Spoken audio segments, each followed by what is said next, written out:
pas répondu directement à ma question. Comment se fait-il que l'Assemblée nationale, qui est en majorité dominée par le MPS, puisse valider le programme du Premier ministre, qui se trouve être quelqu'un qui a été chassé par le MPS? Merci d'abord. Moi, j'ai dit, malgré tous les critiques qu'on a fait, il y a la raison qui a pris le dessus. La raison, c'est quoi? Au début, le MPS a chassé Brahim Padaka pour des raisons politiques, parce que les maréchals étaient là, et ils ont supprimé la primature, parce qu'à l'époque, il faut donner tout au roi pour qu'il soit fort. Moi, j'étais dans la salle. Le Premier ministre Brahim Padaka Albert n'était même pas au courant. On était dans la salle, et les gens ont commencé, on a fait le bruit, même vice-président, c'est nous, notre aile de la jeunesse, qu'on a dit non, niet, il n'y aura pas. Et pourquoi on a supprimé le poste de Premier ministre? Parce que ce n'est pas l'Assemblée, il faut dire, c'est un forum inclusif. Le forum inclusif, moi, je faisais partie de ceux qui ont beaucoup crié sur ça. Tout simplement parce que beaucoup parmi nous qui étaient dans la salle n'ont pas eu leur compte avec la primature. Et donc les gens ont réglé leur compte dans la salle. Donc c'était un problème d'intérêt personnel. D'intérêt personnel, pas d'autre. Et l'Assemblée, non, rien. Mais comme les gens, lors du forum, ils ont accepté, les maréchals ont pris acte. Et c'est de la même manière, forum de 2018. Les gars ont proposé le poste de vice-président. Nous, les autres, on a dit non. On a supprimé beaucoup de choses. Mais vous savez, en 2020, les gens ne nous ont pas laissé d'entrer. C'est pourquoi ils ont ramené le Premier ministre, le vice-président. Donc, les gens ont managé. Par contre, je vais revenir sur le cas d'Augustin sur l'armée. Moi, je suis désolé, mais vous ne pouvez pas trouver dans la sous-région ou à travers une armée professionnelle comme l'armée tchadienne. Je suis désolé. J'ai fait plusieurs études sur l'armée. J'ai écrit plusieurs ouvrages sur l'armée tchadienne. Lorsqu'on parle d'une armée républicaine, c'est une armée de la République. Il n'y a pas d'autre chose. Mais lorsque vous me parlez de la DGSU, dites-moi quelle ethnie ne se retrouve pas dans cet organe. Mais les gens voient la tête des Akhawa. Je vous prends aujourd'hui l'armée américaine. Vous partez tout ce qui contient l'armement lourd, les nucléaires, c'est les États du Nord. En France, jusqu'à nos jours, c'est le Gaulois. Dans l'ex-URSS, c'était le Russe. Aujourd'hui, c'est le Russe et les parents de Poutine qui contrôlent l'armée. De la même manière, je reviens, je vais vous laisser la parole. Je ne suis pas d'accord avec ici vous. Ici au Tchad, dans l'armée, plus particulièrement dans la DGCE, c'est la Direction générale des services de sécurité des institutions de l'État. Si le général Mamad n'acceptait pas de prendre la tête parce que l'armée est là pour la sécurité du territoire, défendre l'intérêt national et défendre les institutions de l'État. Et la DGC, c'est la direction qui est en charge de défendre les institutions de l'État. S'il ne prenait pas la tête, on va le juger. Parce qu'il a l'obligation, parce que c'est son travail. Par contre, lorsque vous êtes dans cette armée, à l'époque de Tombalbaye, dans l'armée, il y a la majorité, c'est les Sahara. À l'époque du Sénabré, c'est le Gouran. À l'époque de Déby, c'est les Akhawa, c'est naturel.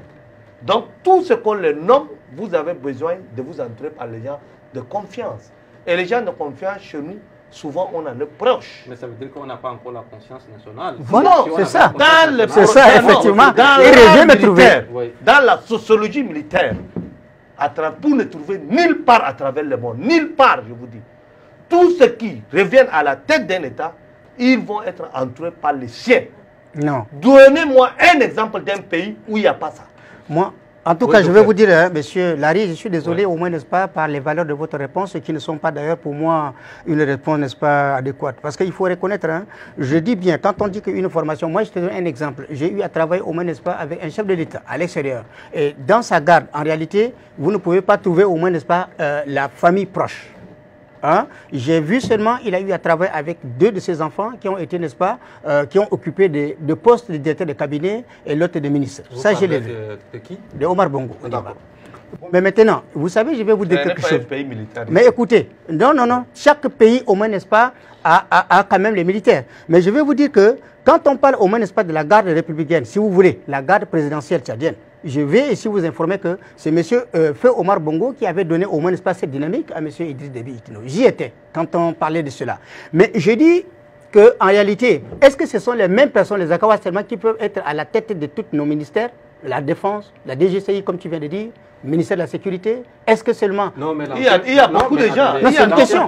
L'ancien ministre... Non, il y a d'autres personnes. L'ancien ministre délégué était d'une autre ethnie, mais l'actuel vice-président du Conseil militaire de transition. Vous parlez parce que vous ne savez pas la ramification au moins, n'est-ce pas, avec les clans. Parce que d'autre part, c'est des beaux-fils, d'autre part, c'est des beaux-frères. Non, d'accord, nous sommes tous liés. D'autre part, je dis bien, c'est des beaux-frères ou c'est de belles familles. En tout cas, ça ne fait plus partie d'une armée républicaine. Une armée républicaine n'a pas de clan, n'a pas de famille, n'a pas de tout parce qu'on ne voit que l'intérêt supérieur de la nation. On ne travaille que pour le peuple, on ne travaille pas que celui qui est là. Parce qu'il faudrait que nous puissions avoir une armée qui peut, n'est-ce pas, dire que moi, je ne peux pas prendre parti de tel, mais je travaille pour la cause de la population. C'est ça ce que je veux enlever. Maintenant, vous partez à la France, quand nous sommes en France, à la DSE.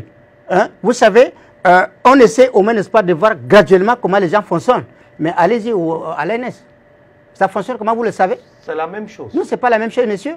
Ce n'est pas la même chose. Vous allez trouver des gens qui se retrouvent, qui n'ont même pas une certaine connaissance quelconque, qui sont là dans des parcs pour essayer, n'est-ce pas, de narguer les gens.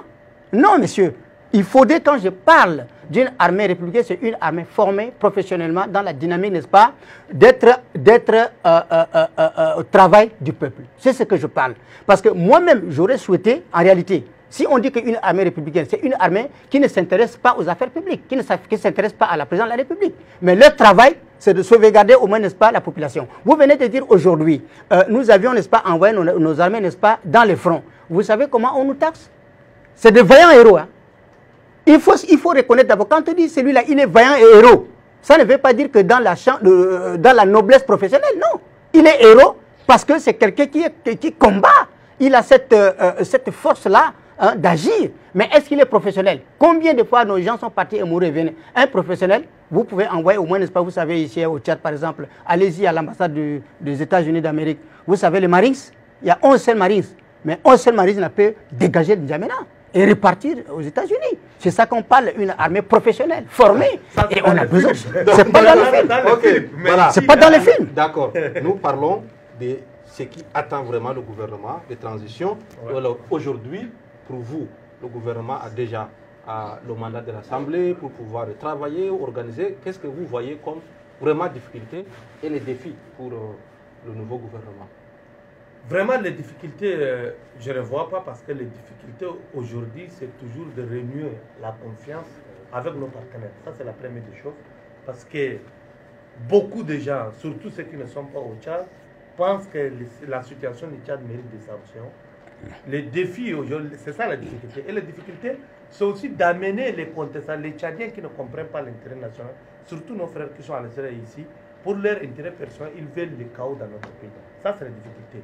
Mais le défi pour le gouvernement, je vous dis, quoi qu'on dise, il y a des personnes respectables et respectées dans le gouvernement. On ne peut pas toujours être satisfait. Mais le gouvernement actuel, on doit donner notre confiance, comme l'Assemblée a fait, pour continuer. Le défi pour eux, c'est d'organiser... Merci beaucoup, tu reviens me trouver, c'est bien. Non, mais le défi aujourd'hui, c'est de parvenir à organiser les dialogues inclusifs. Est-ce que dans 3 mois, c'est possible? C'est possible si on veut, c'est possible. C'est possible parce qu'on se connaît, tous les Tchadiens se connaissent. Ceux qui sont à l'extérieur se connaissent. On a besoin de ces dialogues-là. Parce que beaucoup commencent à craindre déjà les intempéries liées à la saison des pluies. Non, tout ça, ça ne peut pas empêcher. Parce que si réellement on a besoin. Et l'autre que je vais encore la mise en place rapide du CED. Parce que selon les informations que nous on a eues, les gens pensent toujours revenir avec le partage du gâteau qui n'a jamais été le Tchad. De prendre 3 par région. Et ça ne va pas nous aider. Ça ne va pas nous aider tout simplement parce qu'on a des acteurs politiques qui sont plus nombreux. On a des universitaires, les gens qui ont la tête pour reconduire ça. Cette histoire de partir au village, prendre les gens qui n'ont pas fait l'école, les cultivateurs, les éleveurs, ça ne va pas nous aider. Mais quand on parle des provinces, pour la plupart, ils sont représentés en N'Djamena. Le problème, c'est quoi?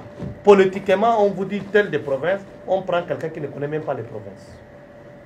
On a vu avec les députés ce qui s'est passé, qui n'ont jamais mis les pieds, seulement lorsque le maréchal, le président part là-bas. Donc, ce qui nous doit unir, c'est on a sorti du CNT.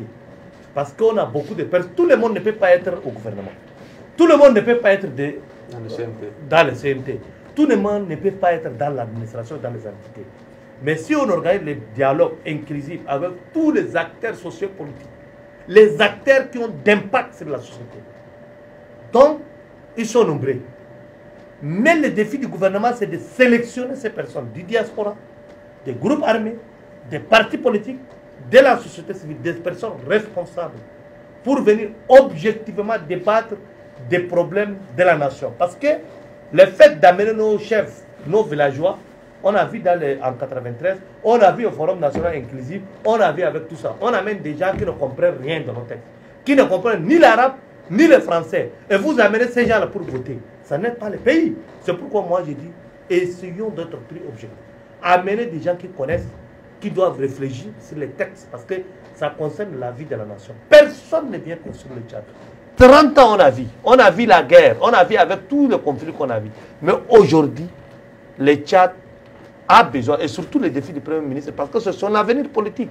Il a la lourde responsabilité.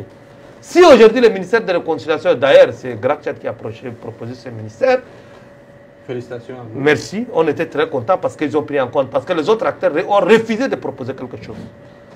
On a eu une personnalité qui a vécu l'histoire du Tchad. Achak Oumar, c'est parmi les rares figures du Tchad respectées. Qui a été aux accords de Canodé, qui a vécu la guerre de 79, qui a vécu le régime Abré, il était même ministre des Affaires étrangères, qui a été pendant 30 ans en exil. Il a tout dénoncé. Et aujourd'hui, il est revenu pour la reconstruction de notre pays. Personne ne connaît le groupe armé, les rebelles ou l'exil plus que lui. Donc cette personnalité, il faut donner la confiance. Et surtout, il faut l'appuyer. Parce que le fait de partir crier dans les rues, ternir l'image du Tchad à l'international, ou chercher à tout prix que le Tchad doit être mis au banc sur le plan international, c'est que beaucoup de nos compatriotes veulent. Ils sont en train de prier Dieu pour que les sanctions doivent être prises sur le Tchad. Mais moi, je dis désolé, on ne peut pas être tchadien et souhaiter la malheur au peuple tchadien. Quoi qu'on dise, si aujourd'hui nous ne sommes pas d'accord avec les sécurités, si nous ne sommes pas d'accord avec le gouvernement, essayons de revenir, nous sommes dans une situation explosive, de revenir à la table de négociation, de proposer, même si c'est comment. Si on prend nos propositions, c'est bon. Si on ne prend pas, critiquons, mais soyons objectifs pour que la paix règne dans notre pays. Les pouvoirs, c'est Dieu qui les donne. Merci. Docteur Aïbé, quelles seront les priorités que vous en prévoyez et qui doivent être les préoccupations majeures du gouvernement de transition? Monsieur Azodoum, il faut reconnaître d'abord qu'en réalité, le gouvernement de M. Pahimi Patake Albert a un défi de taille à relever. Vous savez que la transition, c'est quelque chose de très difficile. C'est une certaine opacité qui mériterait au moins, n'est-ce pas, qu'on leur donne au moins, n'est-ce pas, la nature du temps et les permettre également de se préparer. Vous savez, quand je disais que les membres du gouvernement ont un défi de taille autant pour moi, vous savez qu'en réalité, tout est par terre, il faut le reconnaître. Hein. Si vous prenez seulement le ministère des Infrastructures, aujourd'hui, vous voulez véritablement, n'est-ce pas, inviter les Tchadiens, la classe politique, n'est-ce pas, pour être sur la table et dialoguer. Mais ils vont passer par où? Il faut d'abord, n'est-ce pas, qu'on améliore les conditions de route.